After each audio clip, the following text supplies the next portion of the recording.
A walk in Amnesia. That morning, my wife and I said our usual goodbyes.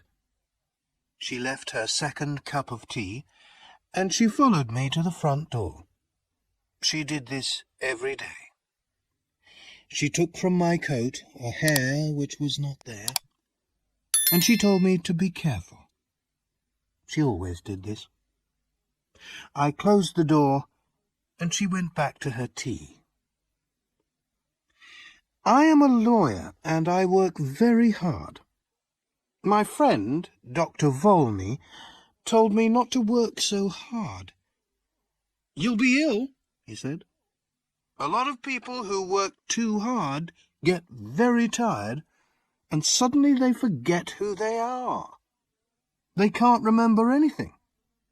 It's called amnesia. You need a change and a rest." "But I do rest," I replied. "On Thursday nights, my wife and I play a game of cards, and on Sundays she reads me her weekly letter from her mother." That morning, when I was walking to work, I thought about Dr. Volney's words. I was feeling very well and pleased with life. When I woke up, I was on a train and feeling very uncomfortable after a long sleep. I sat back in my seat and I tried to think. After a long time, I said to myself, "I must have a name." I looked in my pockets. No letter, no papers, nothing with my name on. But I found $3,000. I must be someone, I thought. The train was crowded with men who were all very friendly. One of them came and sat next to me. "Hi, my name's R.P. Boulder. Boulder and Son, from Missouri. You're going to the meeting in New York, of course. What's your name?" I had to reply to him, so I said quickly, "Edward Pinkhammer, from Cornopolis, Kansas." He was reading a newspaper, but every few minutes he looked up from it to talk to me. I understood from his conversation that he was a druggist, and he thought that I was a druggist too. "Are all these men druggists?" I asked. "Yes, they are," he answered. "Like us, they're all going to the yearly meeting in New York." After a time, he held out his newspaper to me. "Look at that," he said. "Here's another of those men who run away and then say that they have forgotten who they are. A man gets tired of his business and his family, and he wants to have a good time. He goes away somewhere, and when they find him, he says that he doesn't know who he is and that he can't remember anything." I took the paper and read this. Denver, June 12th. Elwyn C. Belford, an important lawyer in the town, left home 3 days ago and has not come back. Just before he left, he took out a lot of money from his bank. Nobody has seen him since that day. He is a quiet man who enjoys his work and is happily married. But Mr. Belford works very hard, and it is possible that he has amnesia. "But sometimes people do forget who they are, Mr. Boulder," I said. "Oh, come on," Mr. Boulder answered. "It's not true, you know. These men just want something more exciting in their lives. Another woman, perhaps. Something different." We arrived in New York at about 10 o'clock at night. I took a taxi to a hotel, and I wrote the name Edward Pinkhammer in the hotel book. Suddenly, I felt wild and happy. I was free. A man without a name can do anything. The young man behind the desk at the hotel looked at me a little strangely. I had no suitcase. "I'm here for the druggist's meeting," I said. My suitcase is lost." I took out some money and gave it to him. The next day I bought a suitcase and some clothes, and I began to live the life of Edward Pinkhammer. I didn't try to remember who or what I was. The next few days in Manhattan were wonderful. The theatres, the gardens, the music, the restaurants, the nightlife, the beautiful girls. And during this time, I learned something very important. If you want to be happy, you must be free. Sometimes I went to quiet, expensive restaurants with soft music. Sometimes I went on the river in boats full of noisy young men and their girlfriends. And then there was Broadway with its theatres and bright lights. One afternoon, I was going back into my hotel when a fat man came and stood in front of me. "Hello, Belford!" he cried loudly. "What are you doing in New York? Is Mrs. B with you?" "I'm sorry, but you're making a mistake, sir," I said coldly. "My name is Pinkhammer. Please excuse me."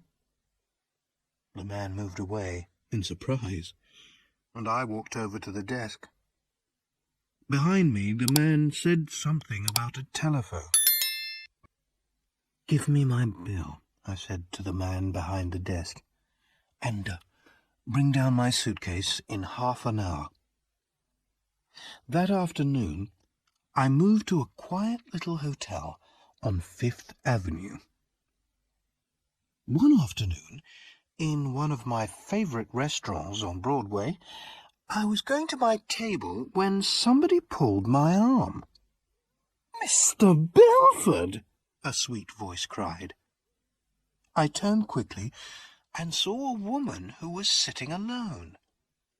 She was about 30, and she had very beautiful eyes. "How can you walk past me like that?" she said. "Didn't you know me?" I sat down at her table. Her hair was a beautiful red gold colour.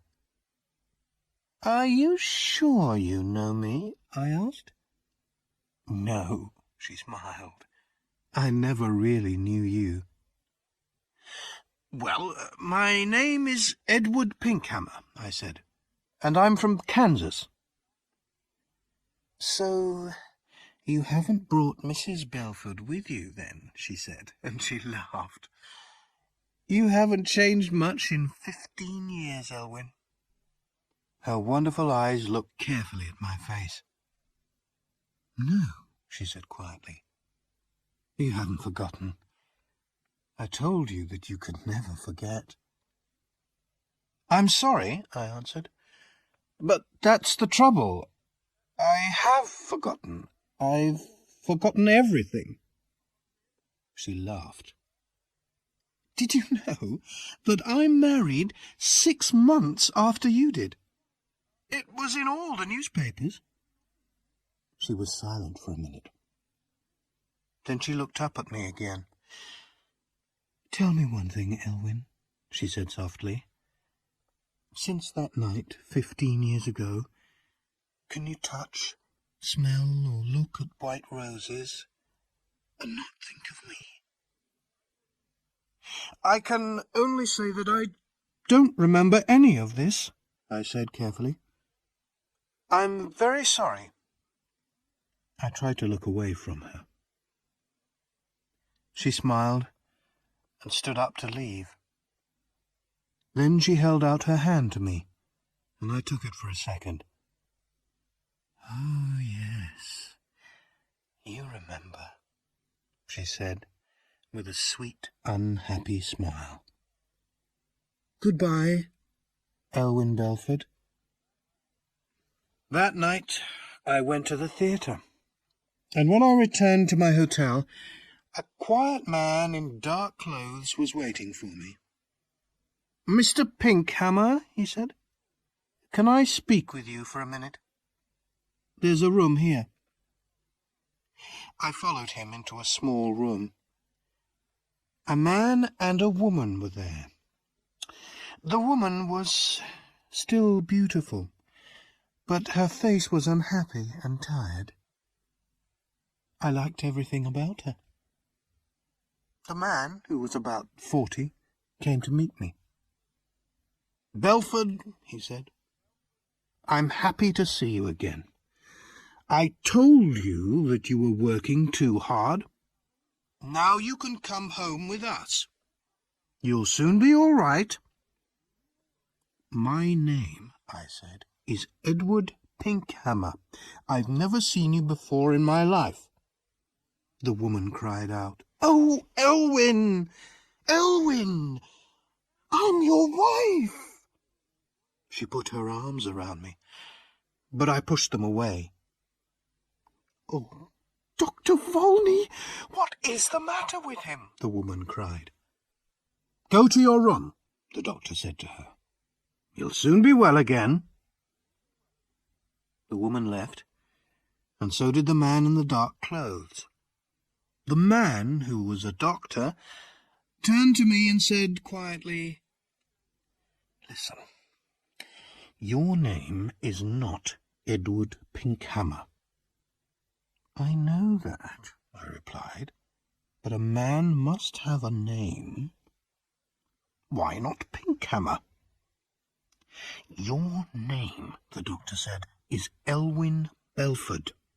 You are one of the best lawyers in Denver, and that woman is your wife." "She's a very fine woman," I said, after a minute. "I love the colour of her hair." "She's a very good wife," the doctor replied. "When you left 2 weeks ago, she was very unhappy. Then we had a telephone call from a man who saw you in a hotel here." "I think I remember him," I said. "He called me Belford.